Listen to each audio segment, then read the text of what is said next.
မြန်မာနိုင်ငံအထက်ပိုင်းကမြို့ဆိုင်နေတဲ့တောင်တန်းမြို့လေးတစ်မြို့မှာတုံညာအမတ် .0 ခေါ်တဲ့မတိုင်တစ်ခုရှိပါတယ်။အဲ့ဒီနေရာဟာလွန်ခဲ့တဲ့10စုနှစ်ခုကလူပေါင်းများစွာအကြောင်းမဲ့ပြတ်ဆုပ်ခဲ့တဲ့နေရာတစ်ခုလည်းဖြစ်ပါတယ်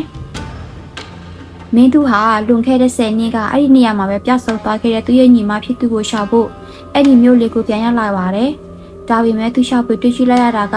လူပြောင်းမှုတွေမှာကပဲမြို့သူမြို့သားတွေဖုံးကွယ်ထားတဲ့ကြောက်မက်ဖွယ်လိုအပ်ချက်တစ်ခုဖြစ်နေတဲ့အခါဒီနေ့မှာတော့ကျမတို့ The Zin Story Channel ကနေပြီးတော့တုံညာအမတ်မှာပြဆုံနေသောအရေးအကြောင်းကိုအသေးစိတ်တင်ဆက်ပေးသွားမှာဖြစ်ပါတယ်။သင်ဟာမူဗီဇက်လန်တွေကိုစိတ်ဝင်စားသူဆိုရင်တော့ဒီဗီဒီယိုကိုအဆုံးထိကြည့်ဖို့ဖိတ်ခေါ်ပါတယ်။ထူထပ်တဲ့မြူနင်းတွေကြားမှာဟောင်းနှွမ်းနေတဲ့ရှုပ်ကကားနဲ့ရောင်တစည်းတောင်ပလန်တိုင်းဖြင်းချင်းစွာမောင်းနှင်လာတဲ့ကားရှိမီအောင်ကမြူတွေကိုခွဲထွက်ဖို့ကြိုးစားနေရတယ်။ကားမောင်းသူနေရာမှာမင်းသူအသက်35နှစ်ခန့်မျက်နာကပင်ပန်းနွမ်းနယ်နေပေမဲ့မျက်လုံးတွေကတော့ဆူးရှနေတဲ့သူကကားတိုင်ခွက်ပေးမှကတ်ထားတဲ့တပ်ပုံဟောင်းလေးတစ်ခုကိုခဏခဏကြည့်နေတဲ့တပ်ပုံထဲမှာသူနဲ့တစ်ဆက်နှစ်အရွယ်မိန်းကလေးငယ်တဦးပြုံးနေကြတာပါရုတ်တရက်ကားအင်ဂျင်ကတုန်ခါလာပြီးဝုန်းကနေမြီကရက်တန့်သွားတယ်မင်းသူတက်ပြင်းချရင်ဒီအချိန်မှပဲမင်းသူကားပေါ်ကဆင်းလိုက်တဲ့အေးစိမ့်တဲ့လေတူးကသူ့ကိုစီးကြိုနေတဲ့သူကားရှိဆက်ဖုံးကိုဖွင့်ဖို့ကြိုးစားတော့လမ်းဘေးကကြောက်တိုင်တစ်ခုကိုတတိပြုမိသွားတယ်။ရင်းကတော့မြူတွေကြားမှာထီထီကြီးရှိနေတဲ့မိုင်းတိုင်းတစ်ခုပါအဲ့ဒီတိုင်ပေါ်မှာရေးထားတာကသူညိသူညိုင်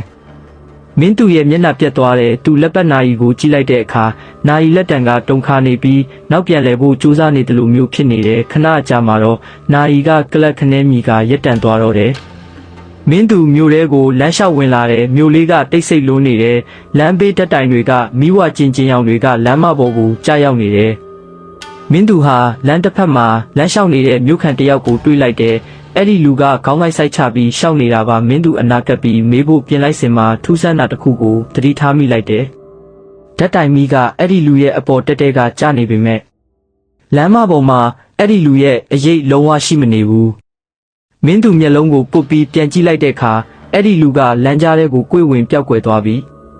မင်းသူဟောင်းနှွမ်းနေတဲ့ဟိုတယ်ခန်းထဲကိုရောက်နေတဲ့သူကတင်ပေါ်မှာထိုင်ရင်အိတ်ထဲကနေမှတ်တမ်းစာအုပ်ဟောင်းတအုပ်ထုတ်လိုက်တဲ့စာအုပ်ရဲ့ပထမဆုံးစာမျက်နှာမှာရေးထားတာကသူညအမတ်မှာပျောက်ဆုံးသွားသောညီမလေးမိသူအတွက်သူကတင်ပေါက်နာကိုသွားပြီးလိုက်ကာကိုအတာဟာလိုက်တဲ့လမ်းမပေါ်မှာမြူတွေကပိုးထူလာပြီး